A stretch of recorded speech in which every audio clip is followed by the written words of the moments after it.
Hello everyone, you are most welcome in A1 biology. मैं अनुज कुमार। जैसा कि हम डिस्कस कर रहे थे क्लास 11th बायोलॉजी में about the animal kingdom, and I told you that animal kingdom comprises all the eukaryotic organism and multicellular organism, and I told you that all the animals are classified on the basis of some characters like symmetry, habitat, level of organizations, presence of coelom, germ layer, body plan, temperature, segmentation, इन सबके basis पर animals को अलग अलग category में classify किया गया है। अब जितने भी ये आपको करेक्टर्स बताए हैं उनका यूटिलाइजेशन होगा यहाँ पर, वो सब यहाँ पर हमारे यूज होंगे जब आप पढ़ेंगे वन बाय वन हर एक फाइलम के बारे में। फाइलम पोरीफेरा, सिलेंट्रेटन, निडेरिया, ये सब आप जो है जैसे जैसे पढ़ते जाएंगे तो जो करेक्टर्स आपको बेसिक करेक्टर पढ़े हैं आपने वो सब यहाँ पर यूज होंगे। तो सबसे पहले आपको बताएं कि जो एनिमल किंगडम है उसको दो ग्रुप में, दो सब किंगडम में डिवाइड किया गया है, प्रोटोजोआ एंड मेटाजोआ। प्रोटोजोआ में जो आपके प्रोटोप्लाज्मिक लेवल के ऑर्गेनिज्म है वो आते हैं। प्रोटोजोआ को first of all animal kingdom में रखा गया था, लेकिन जब विटेकर ने 5 किंगडम क्लासिफिकेशन दिया तो उसके लिए एक अलग किंगडम प्रोटिस्टा में उसको रिप्लेस कर दिया। अब यहाँ पर जो है आपका मेटाजोआ के अंदर जो सेल्यूलर टिश्यू या ऑर्गन लेवल पर ऑर्गेनाइज्ड है वो ऑर्गेनिज्म हम स्टडी करते हैं। तो सबसे पहला यहाँ पर पोरीफेरा। पोरीफेरा जो आता है ये आता है हमारा सब किंगडम पैराजोआ के अंदर, सब किंगडम पैराजोआ के अंदर। पोरीफेरा जैसा कि वर्ड अपने आप में कह रहा है पोरीफेरा, पोरी मीन्स पोर्स एंड फेरा मीन्स टू बियर। तो सच type of the organism which have numerous pores on their body, जिनकी बॉडी पर बहुत सारे पोर्स होते हैं और उनको क्या बोलते हैं, Porifera. And these numerous pores, ये आपका जो न्यूमरस पोर्स है, जो बहुत सारे पोर्स हैं, दे फॉर्म द माउथलेट्स। ये क्या बनाते हैं, माउथलेट्स बनाते हैं। इस तरह पूरी बॉडी में छेद छेद छेद छेद पाए जाएंगे, पोर्स पाए जाएंगे जो माउथलेट्स की तरह काम करते हैं, जिसके थ्रू वाटर वगैरह एंटर करता है और उसके साथ फूड पार्टिकल अंदर जाते हैं। तो the small pores present on all over the body are known as the ostia which behave like the mouthlets. और एक ऊपर की तरफ लार्ज पोर होता है at the anterior end for the excretion which is known as osculum, जिसको क्या बोलते हैं, ऑस्कुलम बोलते हैं। तो इसकी की पूरी बॉडी में क्या रहेंगे, पोर्स प्रेजेंट रहेंगे। अब बात करें अगर इसके हैबिट और हैबिटेट की, तो they are sessile and aquatic. कैसे होते हैं, सेसाइल होते हैं और एक्वेटिक जलीय होते हैं, और मोस्टली मैराइन है, समुद्री जल में पाए जाएंगे, but few are fresh water also. कुछ कैसे होंगे, फ्रेश वाटर में भी पाए जाएंगे। लेवल ऑफ ऑर्गेनाइजेशन की अगर हम बात करें तो they have the cellular level of organisation. किस तरह का लेवल ऑफ ऑर्गेनाइजेशन है इसमें, सेल्यूलर लेवल, यानी कि यहाँ पर टिश्यू या ऑर्गन डेवलप नहीं होंगे, केवल सेल्यूलर लेवल पर ये ऑर्गेनाइज रहता है।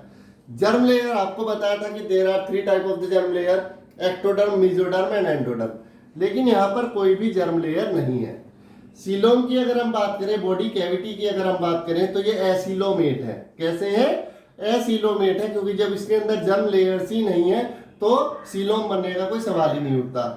इसके बाद अगर इसके बॉडी प्लान की बात करें तो बॉडी प्लान आपको पता है 3 तरह का बॉडी प्लान होता है, cell aggregated, blind sac and tube within tube.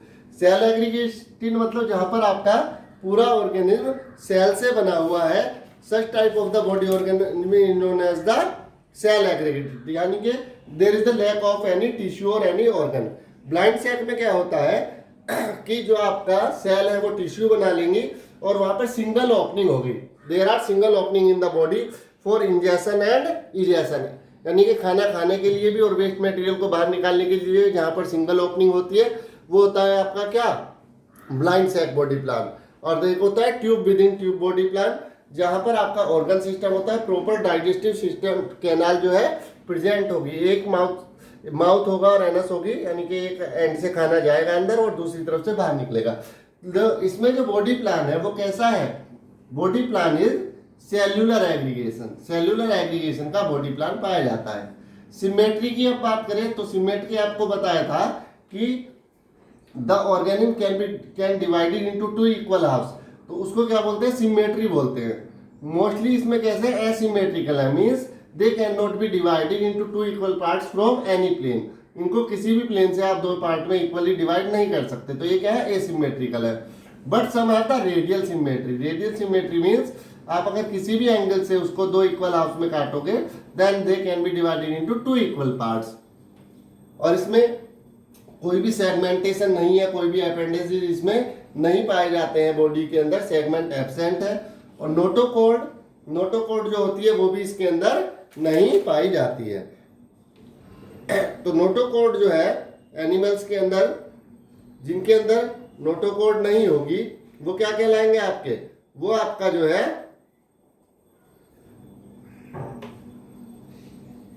Invertebrate mostly उनको बोलते हैं, और इसके अंदर नोटोकॉर्ड भी एब्सेंट है। और ये जो आपका एनिमल किंगडम है, it is the most abundant kingdom.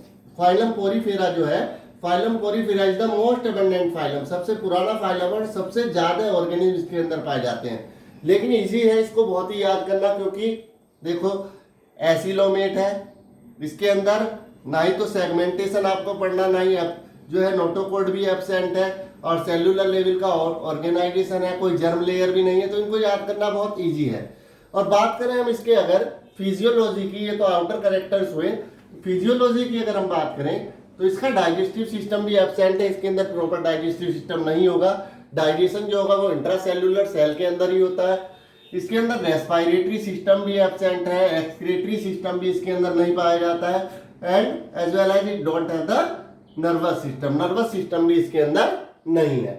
तो कुछ है ही नहीं इसके अंदर, केवल दो चीजें याद रखनी है आपको, क्या कि एक तो सेलुलर लेवल का ऑर्गेनाइजेशन है, मोस्टली मेराइन और फ्यू वाटर, बाकी कुछ भी इसके अंदर है ही नहीं। और सिमेट्री में मोस्टली एसिमेट्रिकल और रेड जो है या समटाइम रेडियल, बाकी segmentation absent, notochord absent, coelom absent, germ layer absent, digestive system absent, और respiratory system, excretory system, nervous system, सब कुछ इसमें एब्सेंट है।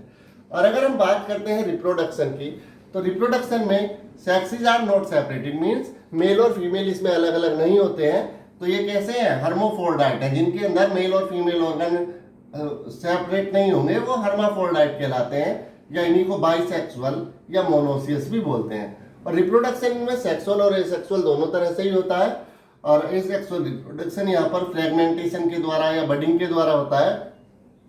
And they have the higher capacity of regeneration also, इनके अंदर रीजनरेशन की भी बहुत ज्यादा कैपेसिटी पाई जाती है, यानी कि अगर इनका कोई भी बॉडी पार्ट टूट कर अलग हो जाए तो ये दोबारा से डेवलप हो जाते हैं।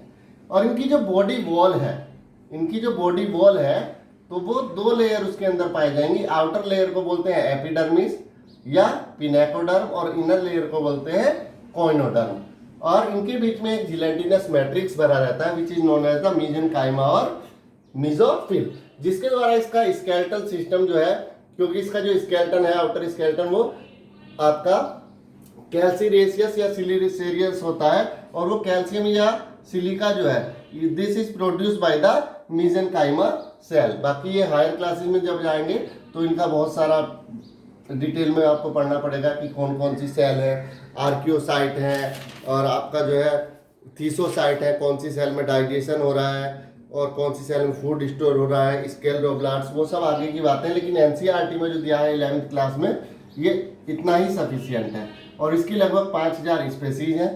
तो आपका एनसीईआरटी में 3 इसके एग्जाम्पल दिए हैं। साइकोन को बोलते हैं क्या, स्काइफा, और ये क्वेश्चन जनरली आता है।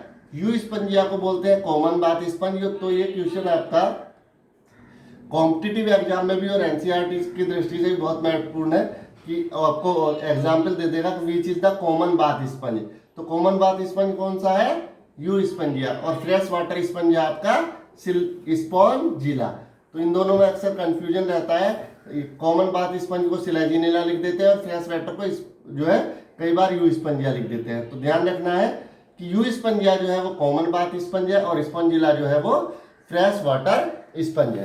तो it is all about the phylum Porifera.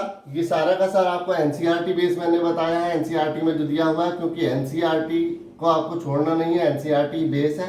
तो ये आपको आई होप कि समझ में आया हो। नेक्स्ट हम बात करेंगे इससे अगला जो फाइलम है, phylum coelenterata. Coelenterata is also known as the cnidaria. तब तक के लिए आप वीडियो को देखते रहिए, वीडियो को लाइक कीजिए, शेयर कीजिए, सब्सक्राइब कीजिए, और जो भी आपकी क्वेरीज हैं, जो सजेशन है, कमेंट्स के थ्रू प्लीज़ ज़रूर बताएं। Thanks to all, bye bye.